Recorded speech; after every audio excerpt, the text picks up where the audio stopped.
Muito bom dia a todas e a todos.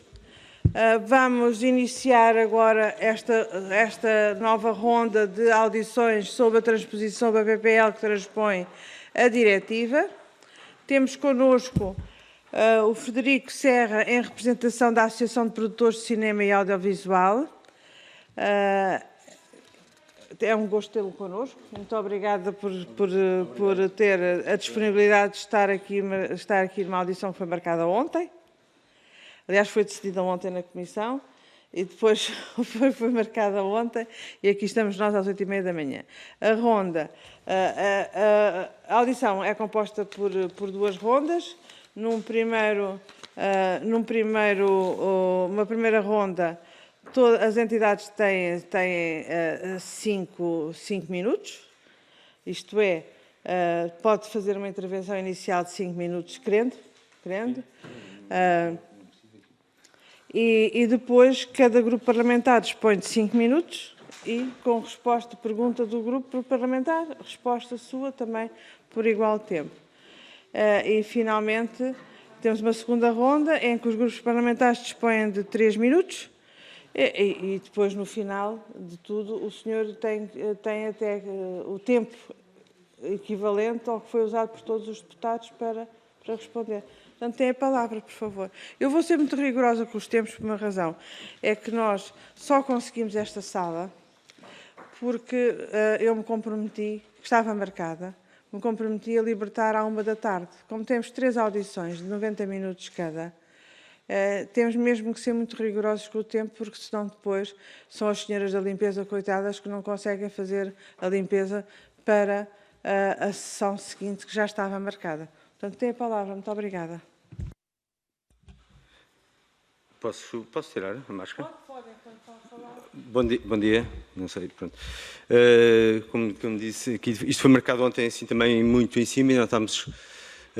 há aqui uma coisa que já percebi agora, a urgência em se tomar certas decisões, porque isto está misturado com o Orçamento de Estado, está misturado com uma série de decisões que têm que ser tomadas rapidamente, porque uma das coisas que nos preocupou sempre foi porque ter que tomar uma decisão tão precipitada e tão em cima da hora e tão a correr com a lei, com esta proposta de lei e principalmente com um assunto que está a criar muitas divergências que têm a ver com participação destes novos operadores que estão agora a entrar em Portugal. E isto é um assunto controverso, é um assunto que está a gerar muita polémica, nomeadamente na Europa, ainda não há nenhuma lei decidida e não há nada que esteja a obrigar eles a tomar decisões a correr. Porque definitivamente não é uma coisa que esteja a gerar consenso. E por isso é logo uma preocupação. Ontem quando marcaram esta sessão, mais uma vez, senti assim uma certa precipitação, mas pronto, estou aqui a tentar mais uma vez expor os meus pontos de vista em relação à Lei 44/14 de cinema, mas do qual eu me queria concentrar muito sobre estas questões da comparticipação das OTTs. Pronto, dando início a esta parte, gostava de deixar também, mais uma vez, salvaguardado, se houvesse possibilidade deste assunto ser debatido com mais tempo, já me foi dito aqui agora, em particular, que seria complicado, mas gostava de apelar que isso acontecesse. Diga? Pronto, mas por questões organizacionais, não faço a mínima, logísticas quase. Mas não creio que fique uma coisa decidida neste momento com estas audições ou com estas que vamos ter hoje. Acho muito pouco, continua a ser, acho que vocês vão estar com pouca informação para decidir sobre um assunto e para votar sobre um assunto. Mas pronto, vou tentar o meu melhor neste momento. Em relação a esta questão das taxas, continua a ser o problema que está a dividir mais o nosso setor, e eu continuo convicto que esta obrigação de contribuição destes operadores, destes exibidores, devia ser feita através da comparticipação, devia ser feita através da taxa, de uma taxa paga ao ICA. E continuo a dizer porquê, neste momento, porque a taxa é a única forma que temos que garantir que é efetivamente cumprida a obrigação deles. E isto é muito fácil de explicar porque é que é a única forma que temos que cumprir.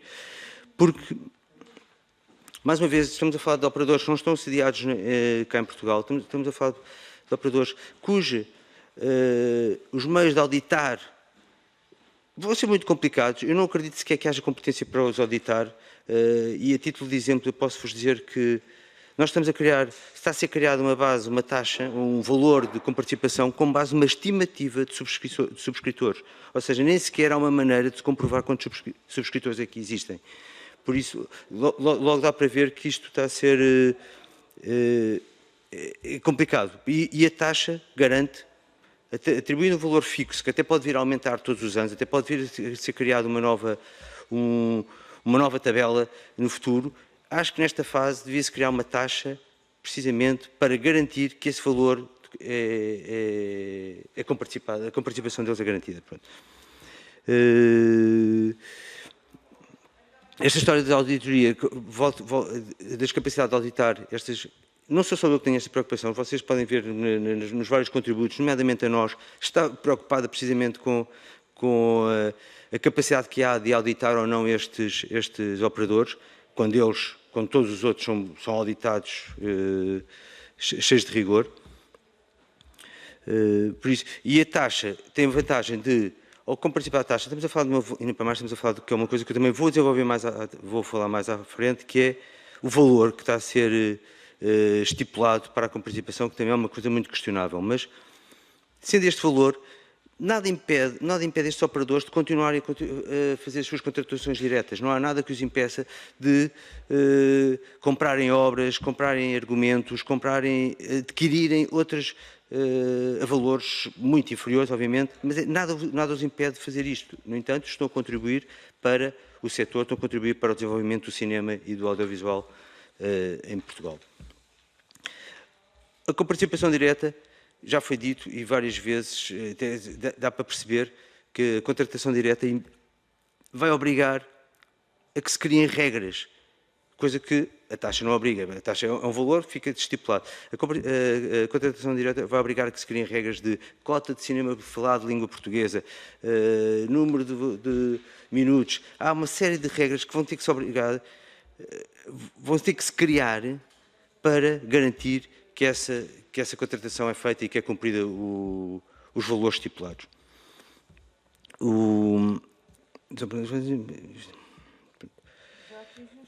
Não atingi, não. Já. Então ainda vou bem.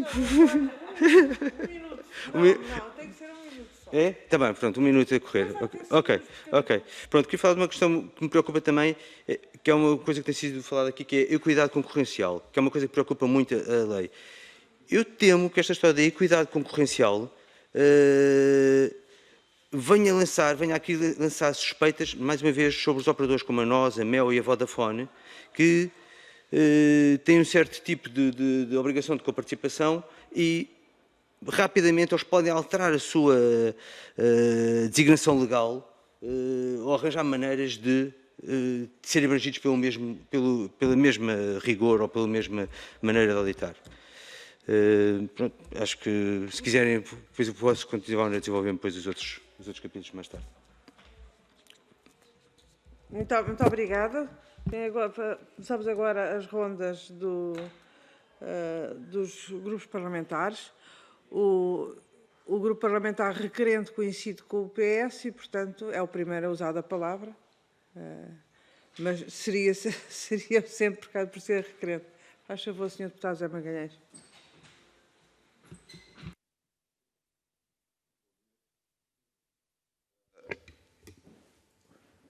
A ideia de se fazer este período complementar de debate resultou das dúvidas suscitadas junto da classe, vamos chamar assim, dos destinatários, pelo debate anteriormente realizado, no qual nós tivemos ocasião de ouvir nesta sala, aliás, N participantes, que aliás nos deram interessantes pontos de vista, a aditar aos trabalhos preparatórios da diretiva, que esteve em debate durante anos e que, portanto, não chegou como novidade ao ano 2020.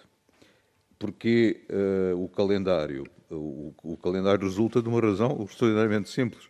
É um daqueles casos em que os interessados podem ter, na verdade, quase eu diria, aquilo que quiserem e merecerem. Se o processo dilatar para além de um determinado prazo, o ano 2021 não terá novo regime. Nem este, nem outro qualquer.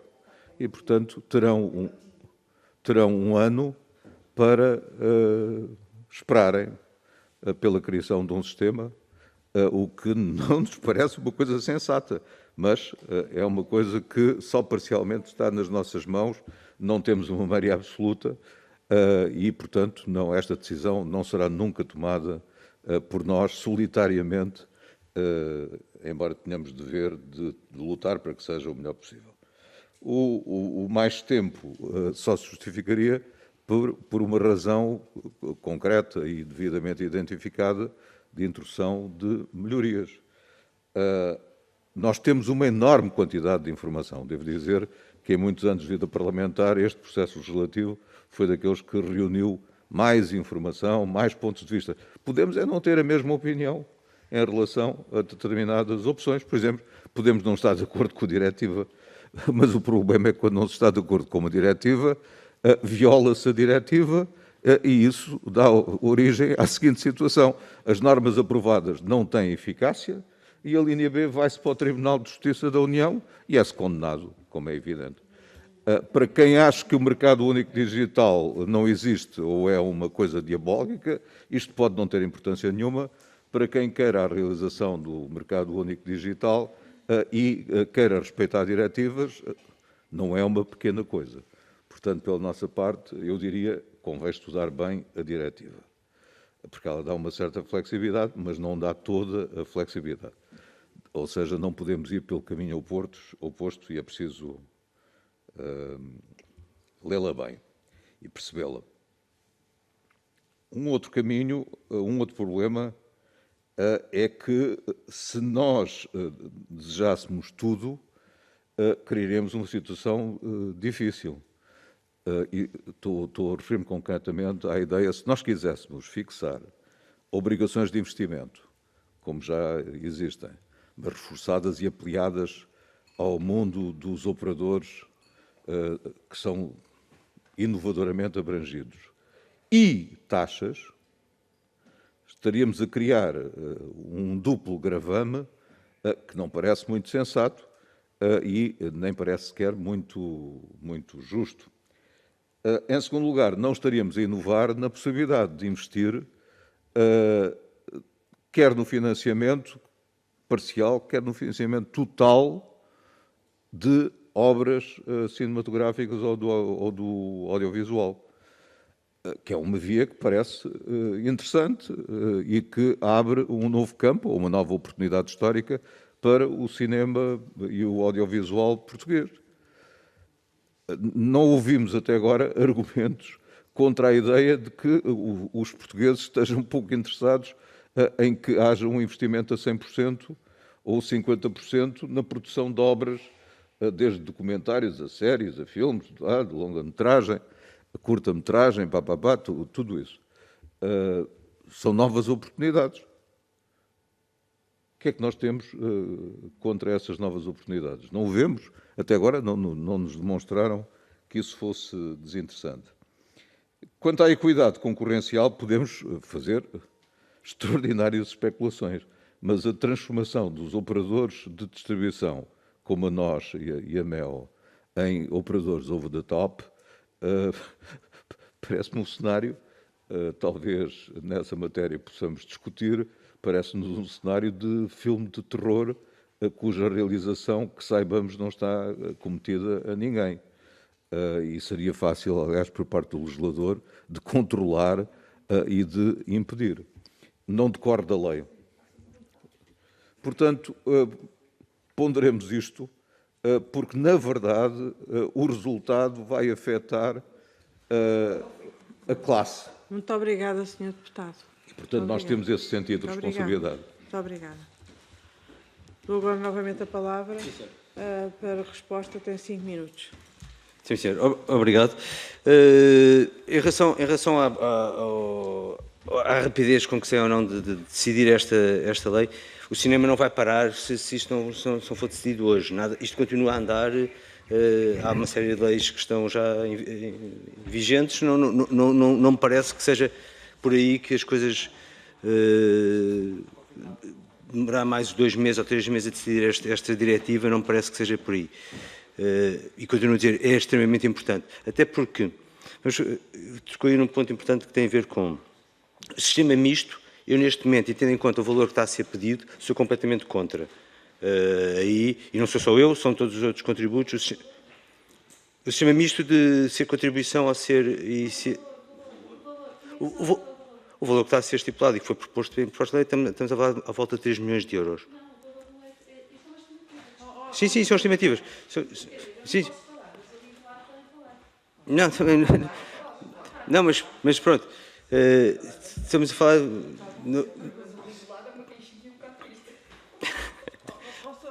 Mas pronto, não é grave. Não é grave. Nós estamos aqui com pessoas de fora. Não, faz parte, mas as famílias são assim.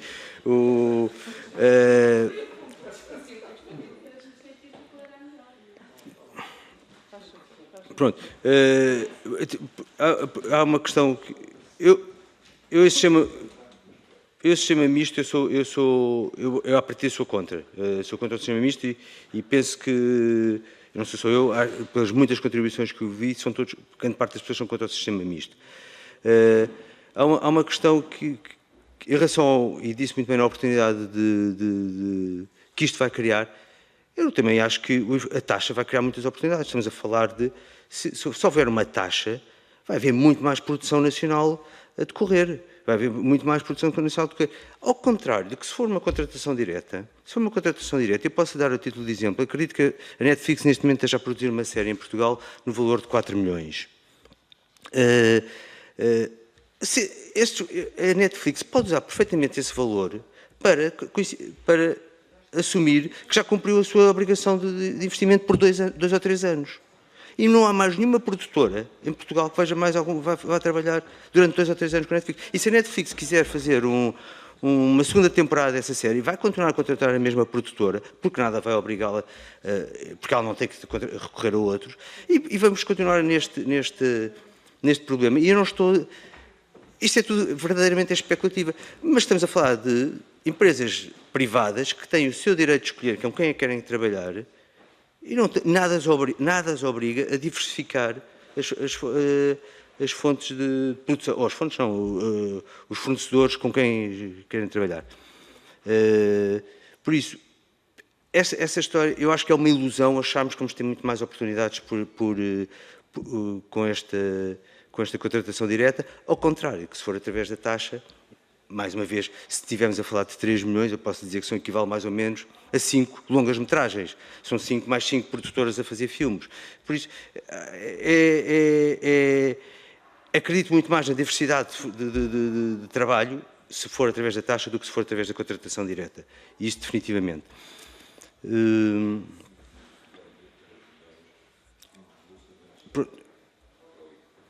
Não, sim, mas isso, pronto, ainda bem que falo isso, porque isso é uma das coisas que eu também queria falar aqui, que ainda não falei, ainda só estava concentrado na história das OTTs.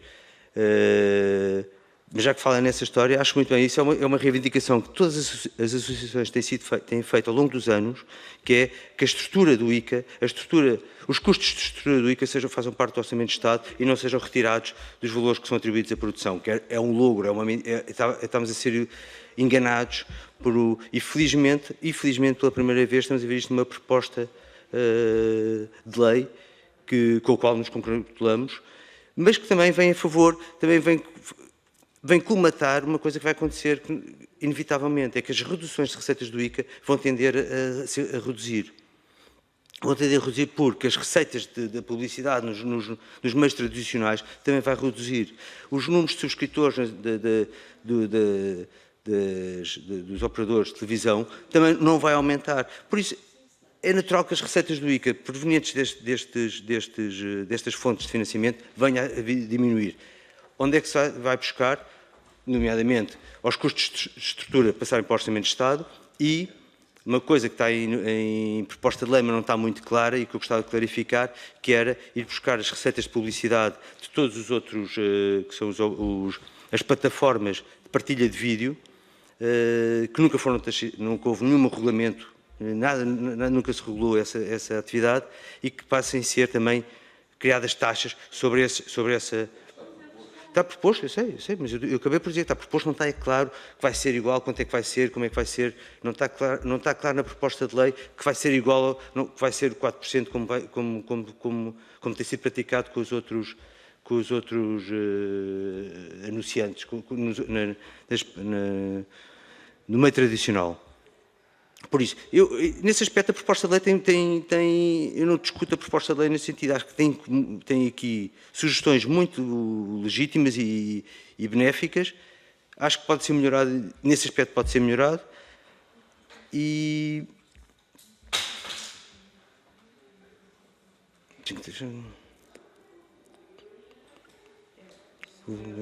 Eu agradeço-lhe muito. Agora também, já passou, mas vamos continuar a falar assim. Muito obrigada. Agora passo então a palavra ao Sr. Deputado Paulo Rios de Oliveira, do Grupo Parlamentar do PSD. Tem a palavra, Sr. Deputado, por favor.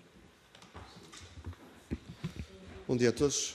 Cumprimento a Sr. Presidente, os meus colegas. Cumprimento também o nosso depoente de hoje e faço uma resenha histórica rápida do que é que estamos aqui a fazer e de onde é que nós vimos.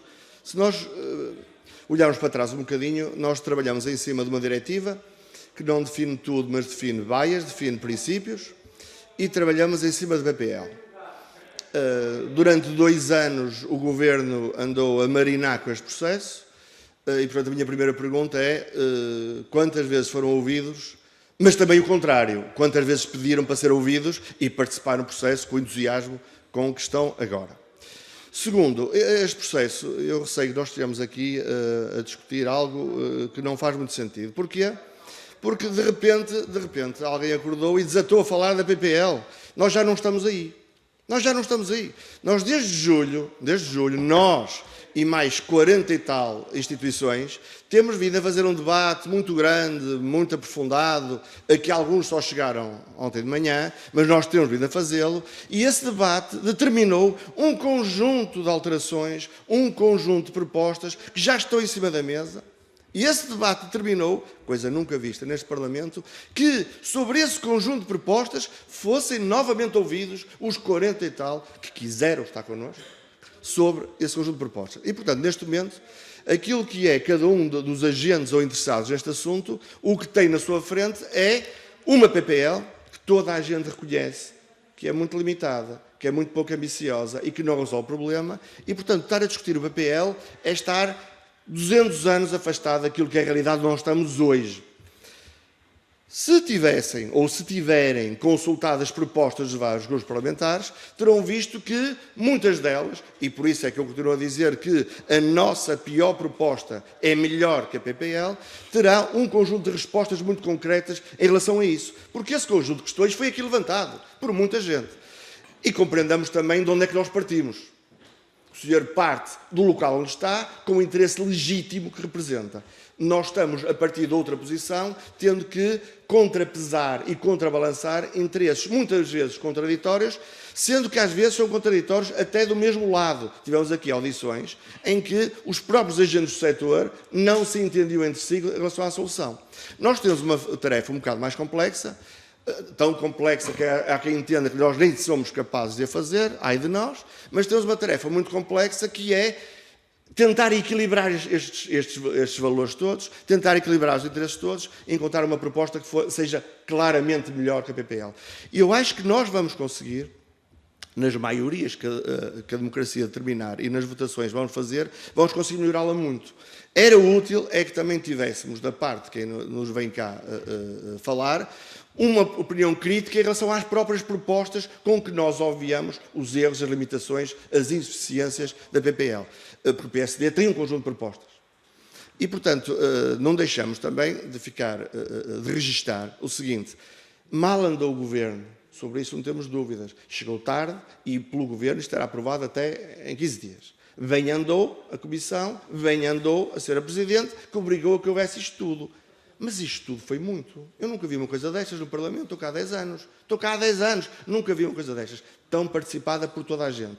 E, portanto, eu gostava de ouvir sobre as propostas que nós fizemos à PPL, para poder até avaliar se as propostas do PSD estão ou não ao encontro daquilo que são as vossas aspirações, porque nós temos vindo também a refletir sobre isso, e também deixar aqui uma palavra em relação ao futuro.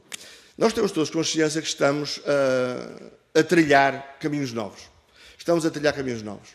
Nós temos consciência que as entidades privadas movem-se em função daquilo que é o seu resultado final, o resultado económico, e, portanto, sendo elas compelidas a fazer investimentos, farão aqueles que lhes sejam mais confortáveis ou mais rentáveis, de acordo com os seus interesses.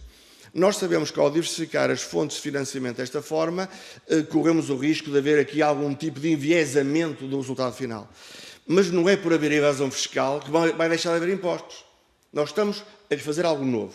Nós até propusemos que esta lei fosse alterada ou revista no prazo de 2 anos, precisamente porque estamos a fazer um caminho novo e é preciso perceber para onde é que isto não está a funcionar. Nós temos a ambição de encontrar respostas para problemas novos.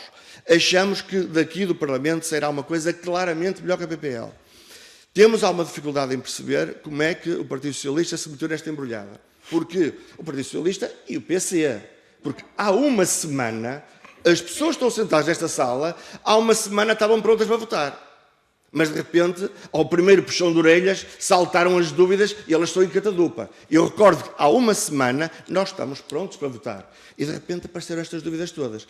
Da parte do PS, não admira, porque o PS vem assegurar o governo e o governo é um peso enorme e é um peso morto. Agora, da parte do Partido Comunista, surpreende-nos, porque o Partido Comunista português, porque há outros partidos comunistas, poucos, mas há, o Partido Comunista português é que também nos surpreende, porque há poucos dias atrás estava pronto para votar. E, portanto, se nos pudesse elucidar sobre qual foi a vossa participação a pedido deles, qual foi a vossa participação a pedido vosso e qual é a vossa avaliação das nossas propostas, ajudaria a nossa reflexão. Muito obrigado.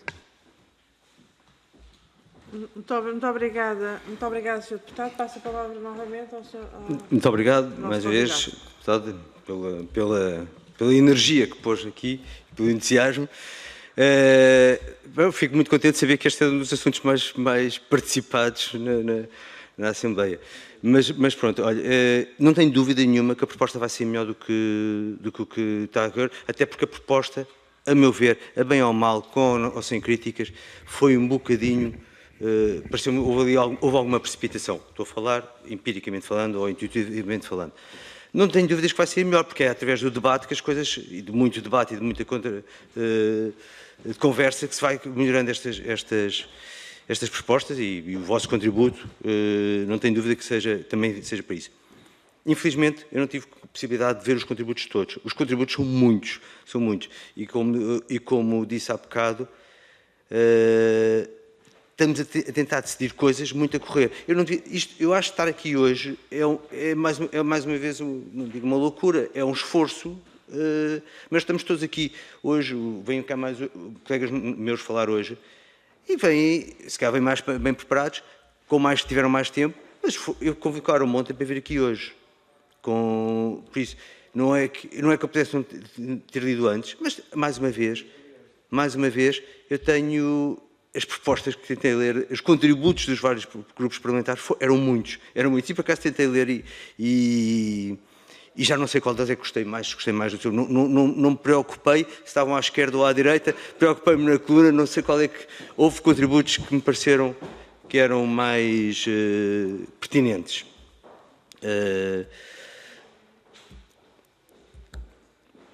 Não me lembro o que é que... Pronto. É uma coisa importante... que eu também tenho aqui, é que definitivamente, que acho que independentemente desta proposta ser posta agora, a proposta de lei ir para a frente agora, acho que deve ser revista. E estamos a trabalhar com uma coisa que é uma novidade muito grande, não tem que ser ad eterno, pode ser revista perfeitamente em 1 ou 2 anos. Ademais, acho que para o ano, se isto vai ter aprovado agora, acho que para o ano devíamos estar a discutir isto com calma, já todos com muito mais informação, e pode ser revista e até pode ser completamente alterada. Acho que não tem que ser definitiva. E aí estou inteiramente de acordo.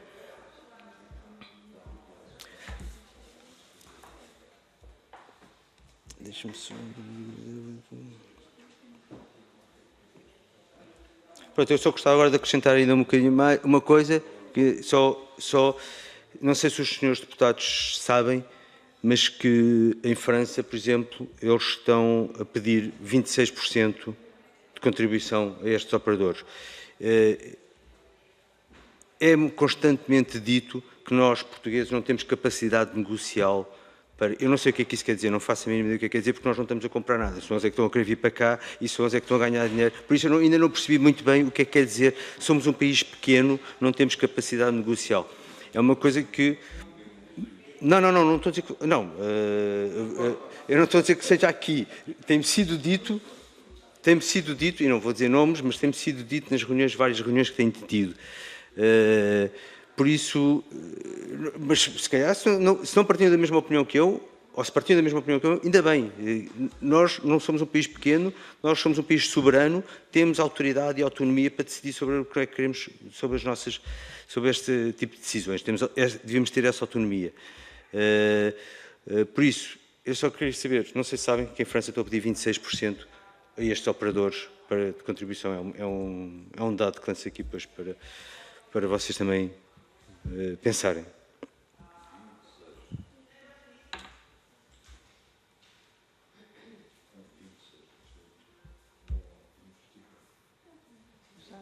Já estou a ver.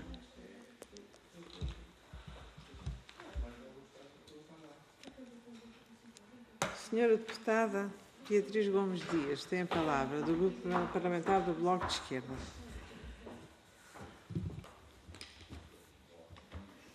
Muito obrigada, Sra. Presidente. Bom dia a todas e a todos. Muito bom dia, Sr. Frederico Serra. Bom dia.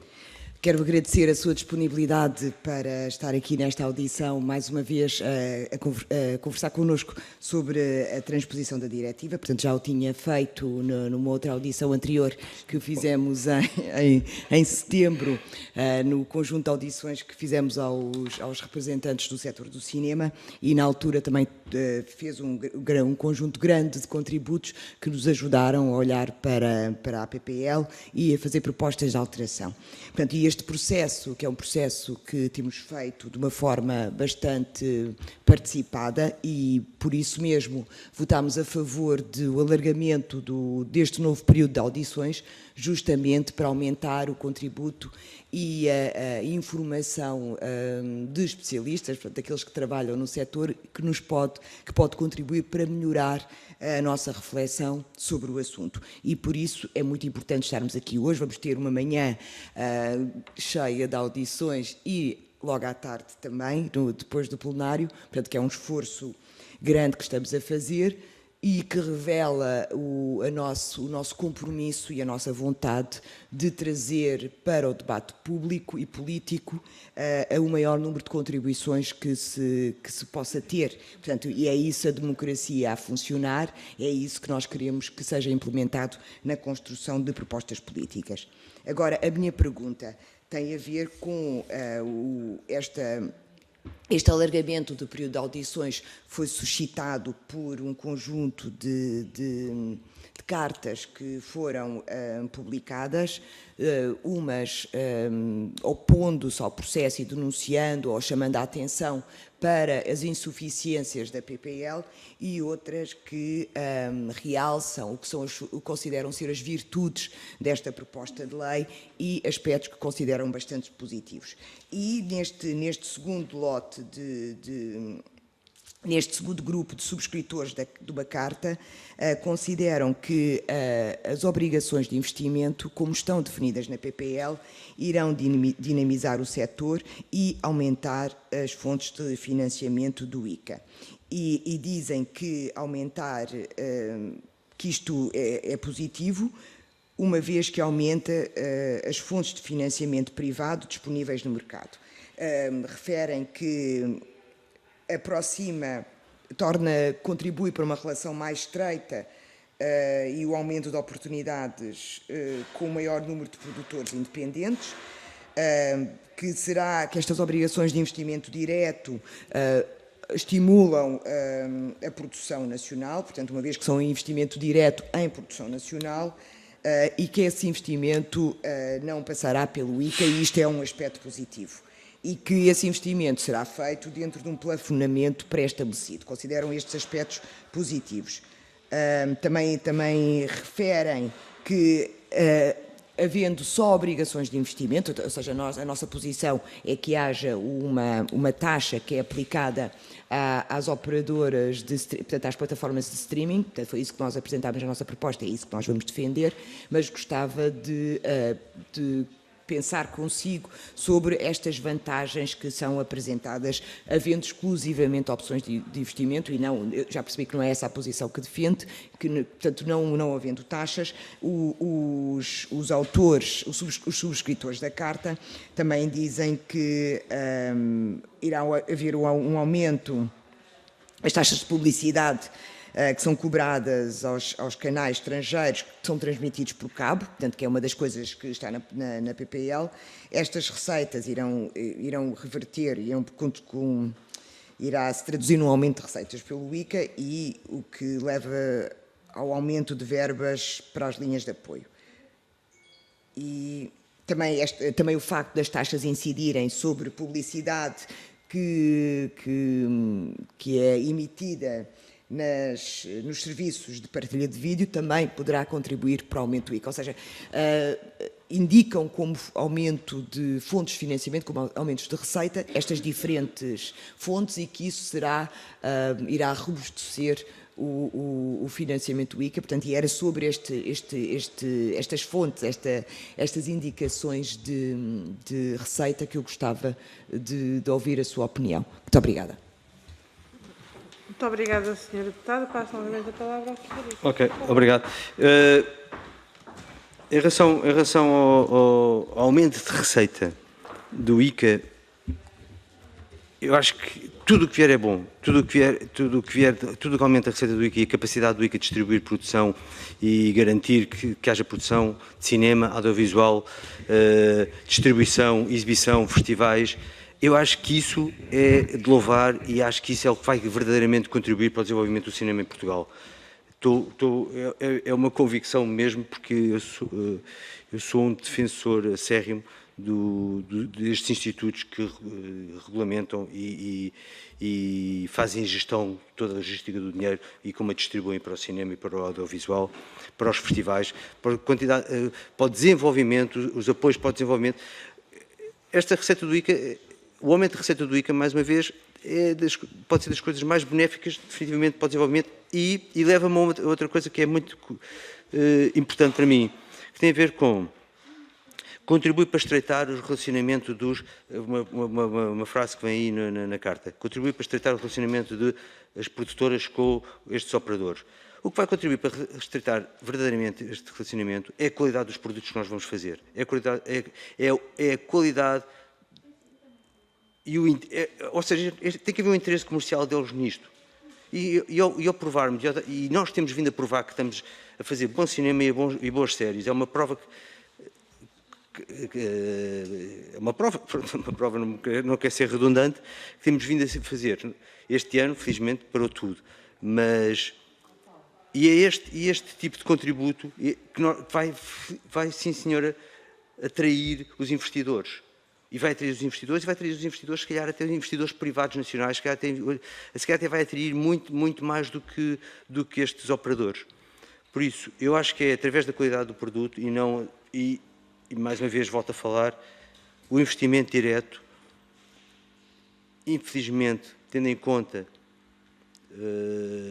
os valores estimados que estamos a falar, não vão contribuir, eu acho que vão ser prejudiciais para a diversificação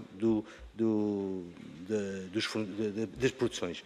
Mais uma vez, vai dar capacidade, vai dar autonomia a estes senhores de decidirem com quem querem trabalhar e de rapidamente darem como adquirido que já contribuíram para as suas obrigações de investimento. Por isso, através do ICA, essa gestão é feita de um processo, digamos, muito mais democrático. Pronto, não sei se respondi, mas alguma dúvida? Muito obrigada. Passo agora a palavra à senhora deputada Ana Mesquita, do Grupo Parlamentar do Partido Comunista Português.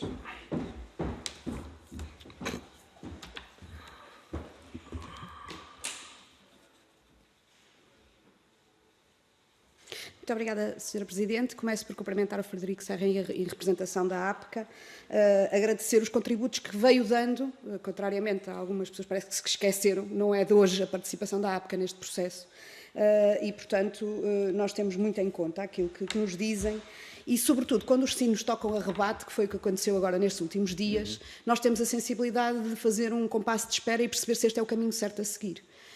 E parece-nos, e foi a nossa proposta, que aquilo que está a ser feito, que é um processo a martelo, não vai servir os interesses do desenvolvimento do cinema nacional, do cinema português, e que, pelo contrário, há aqui riscos inerentes a este processo que, a não serem acautelados agora, havendo uma aprovação da lei nos termos em que está, e mesmo mediante as propostas de alteração dos partidos, aquilo que se vir, se forem sinergias a concentrarem-se num determinado sentido, sem resolverem os problemas de fundo, então, de facto, consideramos que o cinema português está em risco e pode estar ameaçado. E é curioso, porque encontramos-nos numa altura que até nos jornais saiu há pouco tempo, citando uma frase que veio do Ministério da Cultura, por exemplo, Netflix não tem de pagar taxa, mas pode querer pagar. Então isto agora é assim, é à vontade do freguês. Bom, nós estamos relativamente descansados neste processo porque o PCP foi o único partido que votou contra esta proposta de lei na generalidade, porque, precisamente, consideramos que não havia uma auscultação inicial devidamente fundamentada, que os prazos iriam comprometer a qualidade do processo legislativo e portanto, cá estamos hoje. Estamos de acordo em relação a esta proposta de lei, mas isto, porque traz outras situações aqui associadas, que a questão dos custos de financiamento do ICA seja internalizada no orçamento do Estado. Há anos que nós defendemos isto, há anos que nós propomos isto, há anos que isto é chumbado. Defendemos que o ICA, a Cinemateca e inclusivamente as verbas de apoio à criação cinematográfica devem ter uma componente de orçamento do Estado que ultrapassa a cobrança de taxas. Podem existir taxas, mas deve haver uma responsabilização do Estado. Portanto, nós consideramos que este é um caminho a seguir. Só que nós, se olharmos para aquilo que está colocado agora, os caminhos parecem novos, Sr. Deputado do PSD, mas são os mesmos do costume. Porque esta é uma proposta de lei que favorece a concentração monopolista e que, no limite, vai permitir às multinacionais, enquanto empresas distribuidoras, que possam ter o estatuto de coprodutoras dos próprios filmes, o que é uma coisa inédita a nível europeu. Escolher beneficiarem-se a elas mesmas. E pior, no ponto em que nos encontramos, as multinacionais podem nem sequer investir em séries ou filmes portugueses ou até serviços cá prestados, porque da maneira que nós temos a lei, os técnicos podem ser de qualquer país europeu, a rodagem não tem de ser em Portugal, os filmes não têm de ser falados em português, nem sequer os temas têm que ter qualquer tipo de relacionamento com aquilo que é a realidade do público português. Esta lei, e era a pergunta que eu gostava de deixar à APCA, se na opinião da APCA, esta lei, por exemplo, garante que as obrigações de investimento que são definidas para as operadoras internacionais vão ser ou não vão ser gastas em Portugal. Quanto a nós, não garante coisa nenhuma. Garante que vão dar trabalho no nosso país? Quanto a nós, garante coisa nenhuma. Garante que vão ser as criações produzidas por produtores portugueses independentes? Parece-nos que isso não está assegurado. Ou, na verdade, tendo em conta o ponto de situação em que nos encontramos, tendo em conta aquilo que fica incógnito para a regulamentação posterior do Governo e que nós depois não temos maneira de controlar porque a Assembleia da República não pode interferir na regulamentação das leis. Será que não estamos perante um cheque em branco que pode vir a cilindrar a realidade do cinema nacional? Isto é uma preocupação que nós temos muito grande e que advém precisamente de uma série de alertas que vieram a lume no passado fim de semana e que nós temos a humildade de reconhecer, sim senhora, que são muito relevantes nesta altura para a nossa reflexão. E, portanto, é que depois há aqui uma questão que tem a ver com as próprias definições que constam e na alteração à Lei 55 de 2012, quando se coloca a definição de obras europeias e a língua portuguesa, temos aqui de destrinçar os vários conceitos. Mas, na verdade, aquilo que é a prática do ICA e que não está agora alterada com aquilo que são estes conceitos e aquilo que o ICA aceita que seja um filme considerado em língua portuguesa, neste momento, o que acontece é que basta que o filme esteja legendado em português. E, portanto, não havendo uma alteração de conceitos que interfira com estas questões, que regulamenta estas questões, estaremos nós devidamente salvaguardados em relação a todos os aspectos? Será que todas as propostas de alteração que temos aqui, e com humildade até colocamos as nossas, não temos problema em fazê-lo, será que vamos conseguir fazer um caminho alternativo para esta proposta de lei? Nesta fase parece-nos que não. Em relação ao argumento de que o orçamento do Estado, e vou terminar, muito obrigada, senhora deputada. Termino mesmo, que isto é uma questão que tem de ser resolvida pelo orçamento do Estado. Bom, os partidos têm mais do que criatividade suficiente para apresentarem propostas para salvaguardar a realidade do cinema português a nível orçamental. Muito obrigada, senhora deputada. Passo então novamente. Bom, bom dia. Eu fiz aqui perguntas pertinentes e que eu, de algum modo, não consegui, na minha primeira explanação, não consegui ser muito claro, mas vou tentar ser agora. Definitivamente, da maneira como estão feitas as coisas, não há garantias nenhumas, não há garantias nenhumas que vá haver investimento em Portugal, que vá se gerar trabalho e que se vá ser feitas obras em língua portuguesa. E isto é uma das coisas que eu tentei explicar aqui, que é, principalmente numa fase tão acelerada e tão precipitada em que estamos a gerir, era muito importante que para já fosse atribuído o sistema de taxa, até para termos tempo, com alguma calma, de salvaguardar todas essas questões.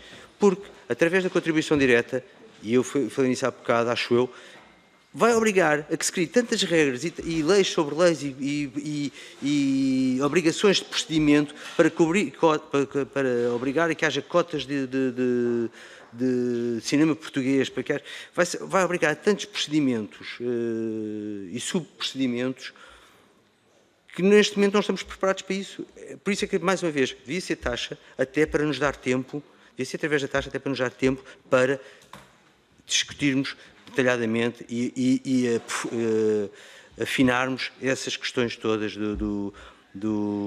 das obrigações que eles têm de cá. Não gera trabalho nenhum em Portugal. A título de exemplo, eu sei que é uma série espanhola, mas a Netflix esteve cá há 2 meses ou 1 mês e meio a filmar a Casa de Papel, o que é que foi. Posso-lhes dizer, curiosamente, que recorrer a uma produtora de serviços de produção em Portugal, uma produtora que faz serviços de produção essencialmente para publicidade, e os únicos portugueses que estavam a trabalhar nessa produção eram os polícias, que estavam a guardar as ruas. Pronto, a título de exemplo, e isto acontece a miúde com todas as produtoras que vêm cá trabalhar. Por isso, não impede definitivamente destes senhores fazerem isto. E tocou numa coisa muito importante há bocado, que é, eles são produtores, eles são coprodutores, eles estão a arranjar maneira de se beneficiar eles próprios, com a agravante de até poderem ir ao PIC Portugal, porque têm essa possibilidade, porque são exibidores estrangeiros, por isso, ainda para mais, vão tirar o PIC Portugal aos produtores portugueses.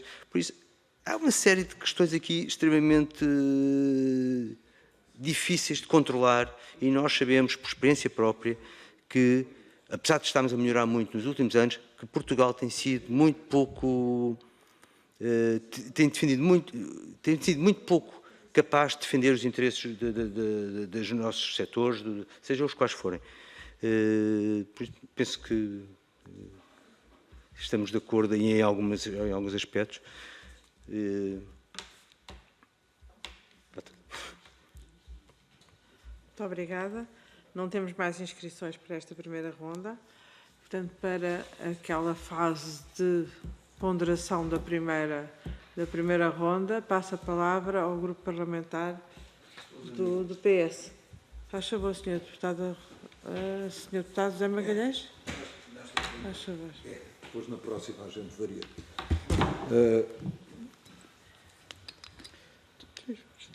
Tudo ponderado, eu gostava de ir ao âmago, porventura, da questão. Está em discussão também, e até se misturou nos tais sinos a dobrar pelo cinema português, a questão a questão da alteração da estratégia para o cinema português, a definição de uma estratégia para o cinema português. É uma mistura que, no caso concreto, não permitiu destrinçar o que estamos a discutir aqui e o que se discutirá na estratégia do cinema português, mas há um fundo comum.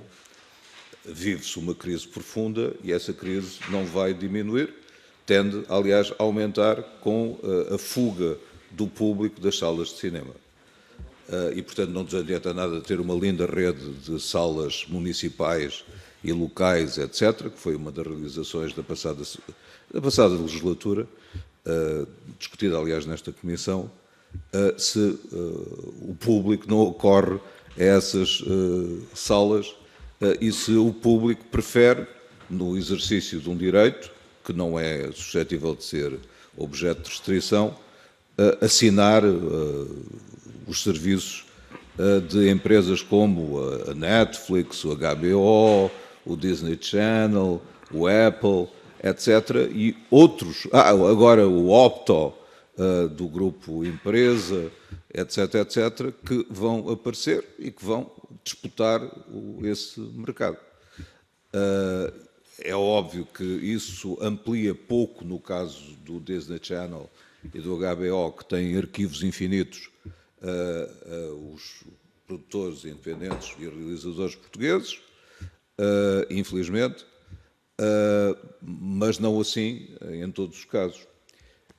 Porquê é que eu digo isto? Porque é preciso ver que isto que estamos a discutir ocorre neste contexto. Antes, a diretiva foi produzida numa ótica em que não havia pandemia, em que, pelo contrário, o mercado único digital ascendia, em que o público se massificava, etc., etc. E o mercado único digital é um dos objetivos da atual presidência e está a realizar-se, infelizmente está a realizar-se, num quadro em que os 5 grandes norte-americanos marcam pontos e ainda ontem não se conseguiu na OCDE a Google Tax, que era uma aspiração dos países que são nossos congêneres, etc., etc. E, portanto, também não nos adiantava nada criar uma Google Taxinha em Portugal. Portanto, é só para dizer que é este o contexto e que é preciso ter atenção que a nossa margem de manobra nessa matéria é estreita e que não podemos inventar um cavaleiro orçamental para resolver esse problema. Ou melhor, podemos, Sr. Deputado, mas isso tem terá consequências. oportunidade na segunda ronda de fazer mais intervenção, está bem? Muito obrigada. Ainda há uma segunda ronda? Há uma segunda ronda, é já a seguir. Isto era o fecho da primeira ronda. Eu sou o primeiro de muitos. Não, então... Faz favor, tem 2 minutos agora de fazer o remate, de fazer o que tiver a dizer sobre a primeira ronda. Sr. Deputado, agradeço mais uma vez. Eu não sei se percebi bem, mas a pandemia aqui não é uma questão... A pandemia aqui é uma questão que nos transcende a todos, infelizmente entrou na nossa vida toda, mas o que estamos aqui a discutir é só já uma proposta de lei e a pandemia aqui nada interfere com a proposta de lei. Não penso que... Pronto. Em relação, há uma coisa que eu queria também dizer e que falou e eu tinha aqui nas minhas notas que tem a ver com o cinema. Quer queiramos, quer não, e eu sou totalmente a favor, isto é é moderno, estamos a falar dos processos atuais, a atualização das coisas, o digital, o mundo digital vai entrar nas nossas casas, quer queiramos, quer não, e é inevitável e somos todos a favor. Há definitivamente um setor que está a ser verdadeiramente prejudicado aqui, que é a atividade cinematográfica propriamente dita, que passa desde produção para cinema, distribuição, exibição e salas de cinema. E essa sim está a ser prejudicada. Que, mais uma vez, a única maneira de minimizar estes danos é sendo através de uma taxa do ICA que pode, de algum modo, fomentar a exibição de cinema português nas salas, que pode, de algum modo, contribuir para que este setor seja menos prejudicado. Pronto, já está. Muito obrigada. Vamos agora então iniciar a segunda ronda. Passo a palavra pelo Grupo Parlamentar do PS ao Sr. Deputado. José Magalhães, por favor. Faz favor, Sr. Deputado José Magalhães. Muito obrigada.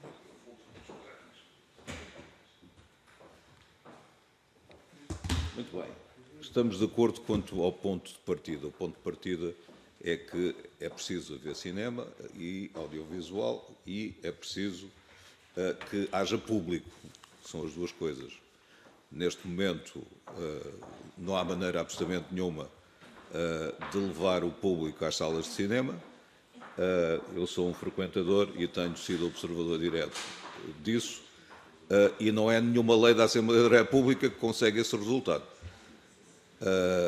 Em segundo lugar, é possível, seguramente, aumentar os recursos e o estímulo ao investimento no setor e não conseguimos perceber os contra-argumentos em relação ao cenário que está desenhado na proposta de lei. Há regras do jogo que não estão em causa nesta proposta. Ou seja, que existem. Ou seja, não é absolutamente possível, no século XXI e no atual estado da Constituição Europeia, obrigar estrangeiros que querem filmar em Portugal a contratar eletricistas portugueses, cameramen portugueses. Não há? Desculpem, isso é a jangada de pedra.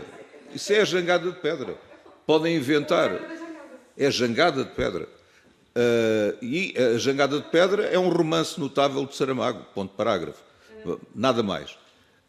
Ou seja, não é possível fazer um muro à volta de Portugal desse ponto de vista e a obrigar a que sejam eletricistas portugueses, repito, cameramen portugueses e realizadores e co-realizadores portugueses a fazerem o trabalho. É impossível. Essa é a regra do jogo e não é uma regra do jogo má. É uma regra do jogo que diversifica, porque os portugueses também podem ir filmar a Bucareste, se desapetecer, a outro sítio qualquer, a Paris, por aí adiante, com as mesmas regras do jogo. A não ser que sejamos contra a liberdade de circulação, o que seria, evidentemente, uma outra Europa, mas uma Europa que ninguém credivelmente propõe e, sobretudo, não tem votos populares a sufragá-la. Portanto, podemos viver no nosso pequeno território, na nossa bolha imaginária, mas não podemos transformar isso em lei, pelo menos enquanto a correlação de forças for aquela que é. Outra coisa, também não podemos meter tudo no Orçamento de Estado. Agora digam-me, não, metam um cavaleiro orçamental no Orçamento de Estado a propor isto. Mas para quem tem essa visão que aqui nos trouxe, também isso seria precipitado, porque seria necessário esperar até o ano 2021, quando as pessoas se ponham de acordo quanto à ideia de que o modelo de taxa e só taxa é superior ao modelo que permite as duas opções. A taxa para determinados operadores e o investimento direto para outros. Acabo, Sra. Presidente. Evidentemente, o investimento direto tem um ponto. E é que pode fazer-se com liberdade de escolha do parceiro. Muito obrigada. Mas isso é terrível, porque é como no casamento. Não podemos obrigar a pessoa a escolher um determinado parceiro. E há parceiros indesejáveis. Já há uns anos que assim é. Senhor... Isso pode fazer uma lei. Senhor Deputado Paulo Rios de Oliveira, tem a palavra, por favor. 3 minutos. Até.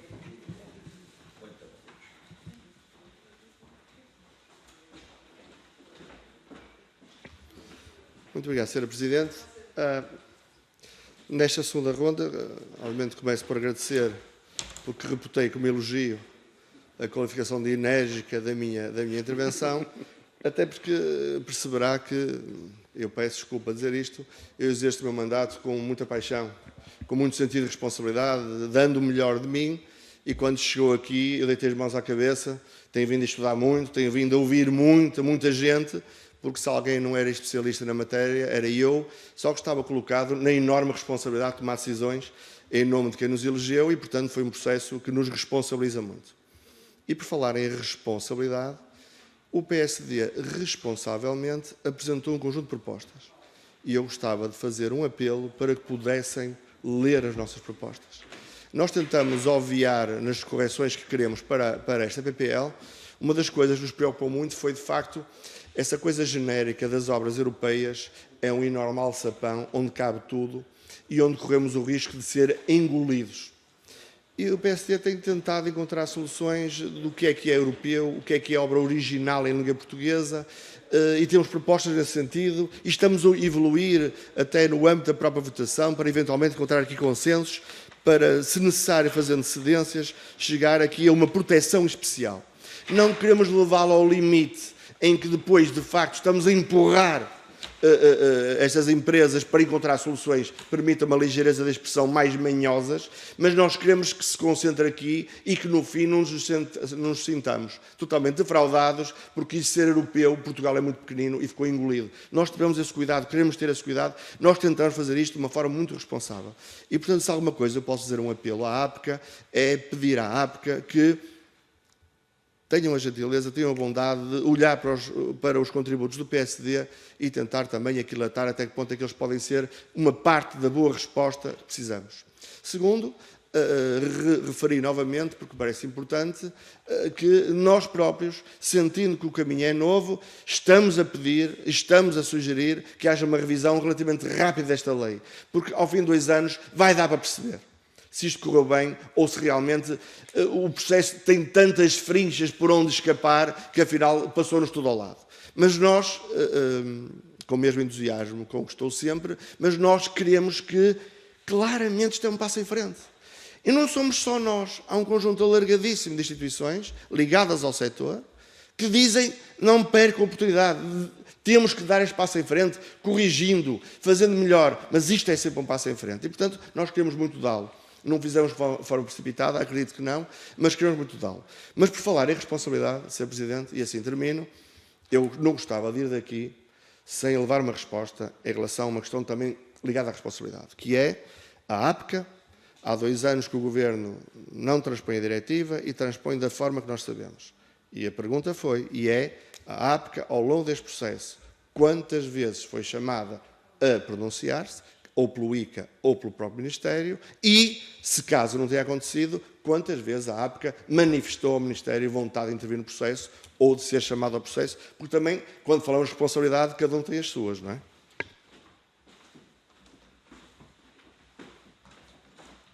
Tem agora a palavra a Sra. Deputada Beatriz Gomes Dias. São 3 minutos. Não, são até 3 minutos, Sra. Deputada.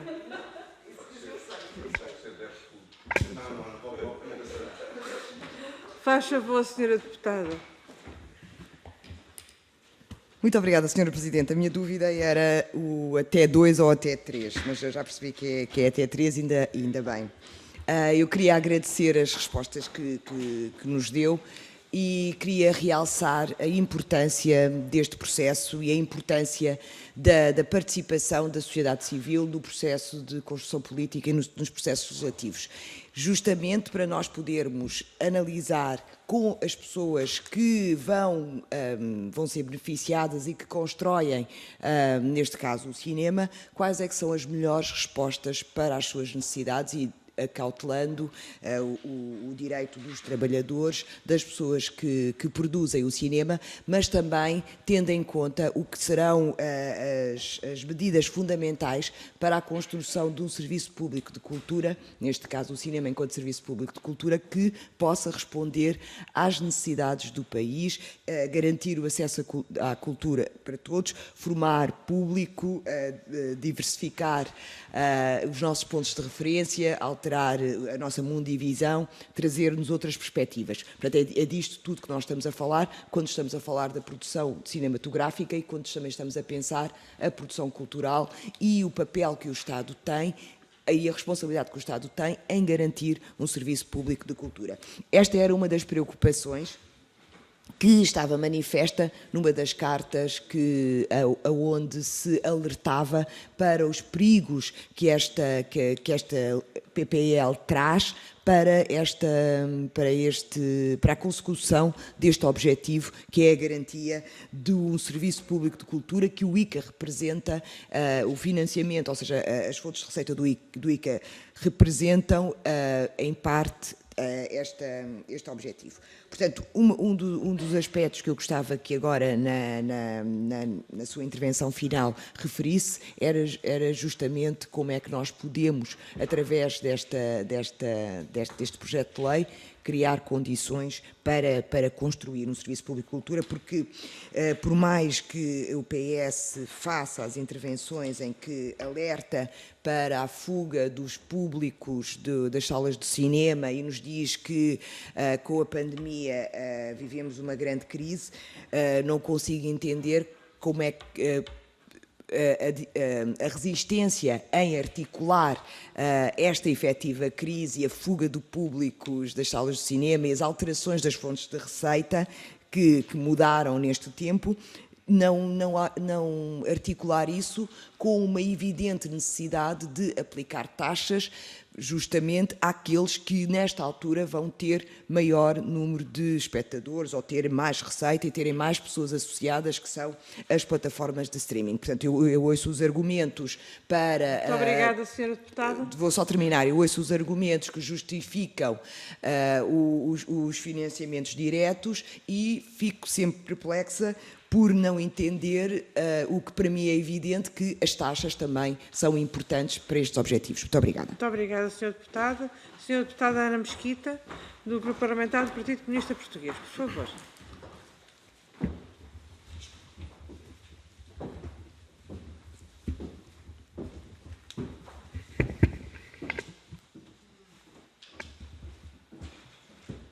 Muito obrigada, Sra. Presidente. Bom, eu achei curioso porque na intervenção do Partido Socialista veio um reconhecimento que ainda não tinha vindo aqui, que é um facto político relevante, que é a pressa em concluir este processo estar relacionada diretamente com a revisão da estratégia do ICA. E eu acho que isso tem uma particularidade mesmo muito curiosa face àquilo que aconteceu na passada sexta-feira, em que ficámos a saber que o Governo, nomeadamente o Sr. Secretário de Estado do Cinema e do Audiovisual, e do etc., anunciou com pompa e circunstância que a revisão do plano estratégico do ICA ia ser entregue a uma empresa britânica, imagine-se. Ou seja, aquilo que é um reconhecimento tácito, expresso, de que o governo português, no âmbito daquilo que é o Ministério da Cultura e especificamente naquilo que é a Secretaria de Estado, não tem capacidade de desenvolver, com os próprios meios, a visão estratégica para o cinema português. Isto é, de facto, extraordinário. E isto casa muito bem com outra coisa que o Sr. Deputado José Magalhães aqui disse, que é esta vontade extrema de submissão aos interesses das multinacionais e de abdicar da soberania nacional naquilo que é a definição dos nossos destinos. Nós não abdicamos disso. Não abdicamos disso. Se nós conseguimos intervir na transposição da legislação europeia para que, efetivamente, a realidade no nosso país melhore, assim o faremos. Assim o faremos. Não desperdiçamos nenhuma oportunidade para que isso aconteça. Depois, uma outra questão que aqui veio, que não é nenhuma lei da Assembleia da República que consegue levar mais público ao cinema. Isto é tão curioso. Mas é a desresponsabilização do Estado que tem afastado muita gente das salas de cinema. É, nomeadamente, por não haver planos específicos para divulgação do cinema português, de incentivo, de fomento, de ida às salas de cinema, mas é por outra questão também. É que as pessoas, para poderem ir às salas de cinema, têm que ter horários regulados, têm que ter salários, têm que ter condições de lá ir. Isso também falta e não é pouco. Por fim, um alerta. Abriu-se aqui a armadilha de dizer que, bom, não há problema nenhum em alterar isto agora na versão minimalista e tal, e depois logo se vê como é que a carruagem anda, vai correr muito bem ou se vai correr muito mal. Logo vemos que daqui a 2 anos falamos nisso. Experiência concreta na Assembleia da República. Quando a coisa começar a correr mal, quando toda a gente começar a dizer isto não devia ter sido feito assim, isto está a correr mal, quando os partidos começarem a propor, nomeadamente do PCP, alterações à lei, aquilo que vai vir de vários outros grupos parlamentares, se não serão todos, mas da maioria, é mas foi só alterado há 2 anos o quadro legislativo, ainda não houve tempo do sistema se estabilizar, ainda temos que dar tempo ao tempo para ver como é que isto vai funcionar e daqui a 10 anos cá estaremos, com os mesmos problemas, mas se calhar já sem cinema português. E este é um alerta que nós gostaríamos de deixar. Obrigada. Muito obrigada, Sra. Deputada. Passo agora a palavra ao Frederico Serra para remate desta audição, por favor. Muita informação. Eu gostava de dizer uma coisa, começar logo por, se vocês repararem bem nos trailers que se vê dos filmes estrangeiros,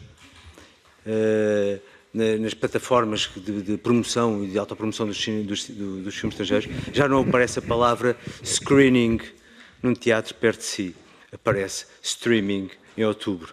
Isto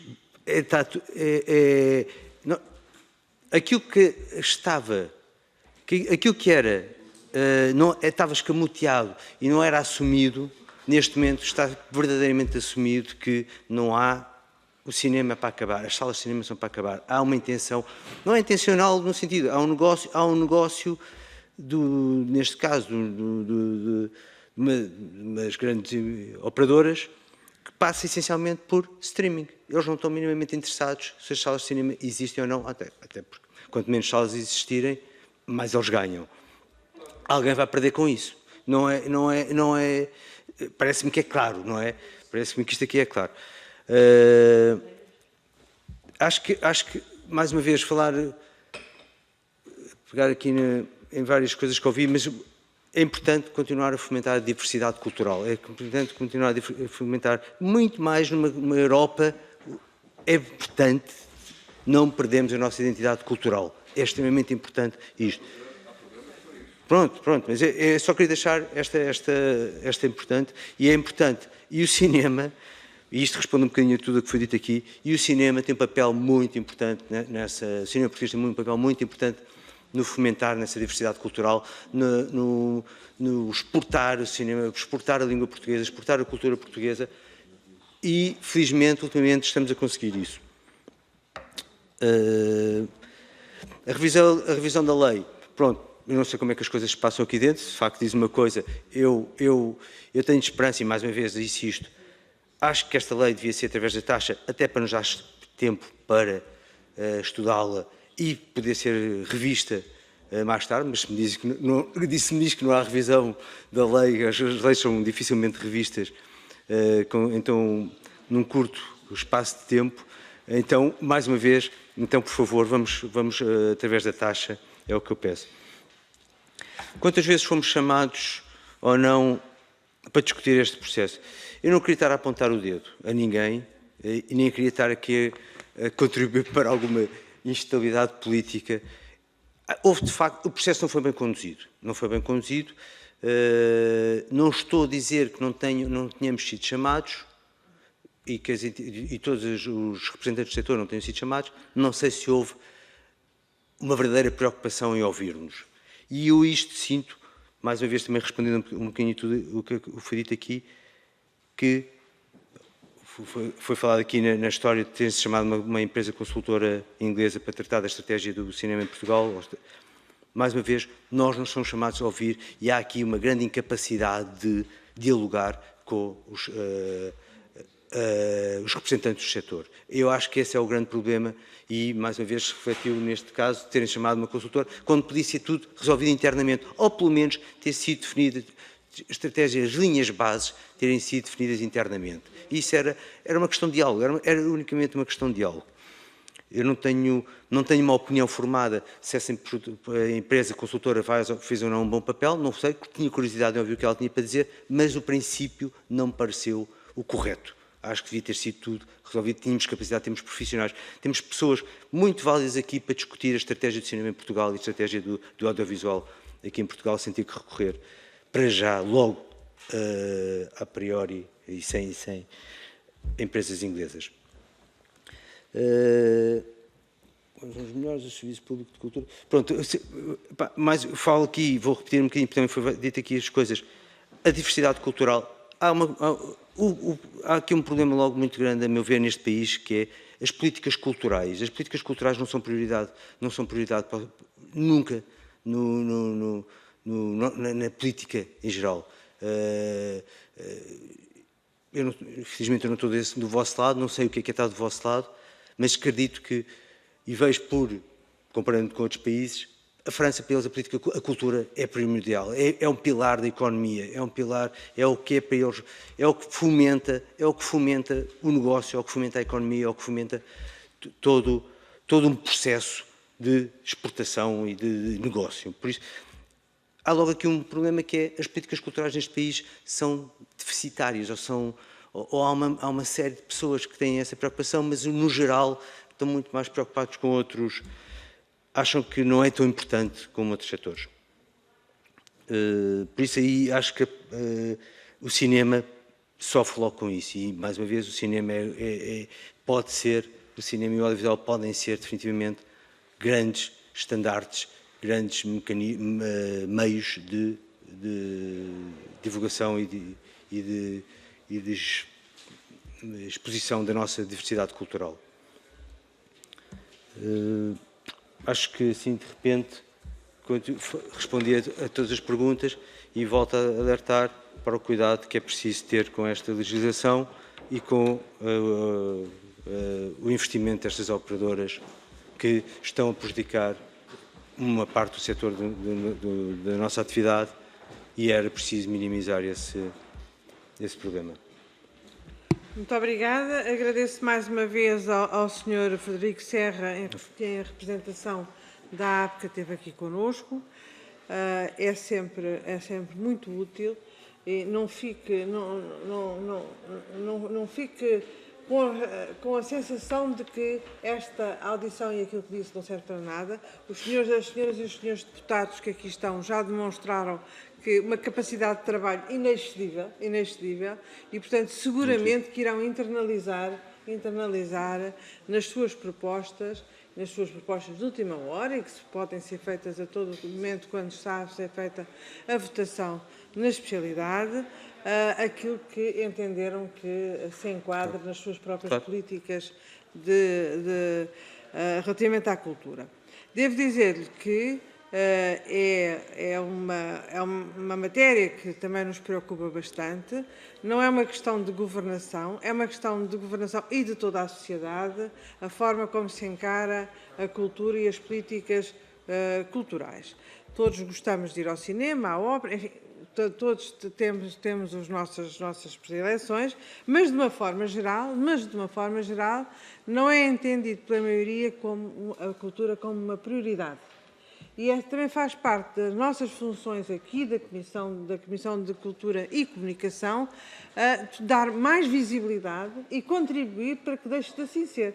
Porque o nosso entendimento é que, efetivamente, a cultura, e assim como a ciência, são pilares civilizacionais e são desígnios de todos nós, da humanidade, passa muito pela cultura e são valores que nós temos que introduzir e que baseiam exatamente todas as outras políticas, sejam elas sociais, económicas ou o que for. Mas, de facto, era esse nosso papel, não está sozinho, aliás, somos aqui muitos aqui na Comissão e somos muitos também lá fora, também não tínhamos a ilusão que somos só nós a defender a cultura. Mas é, de facto, uma das nossas prioridades é defender a cultura e a comunicação como formas de contribuir para uma sociedade mais completa e uma sociedade mais justa e que deixe um futuro melhor para as gerações vindouras. Muito obrigada pela sua disponibilidade nesse contexto. Muito obrigada a todos. Dentro de poucos minutos, estaremos aqui novamente. Muito obrigada. Aqui novamente. Obrigada.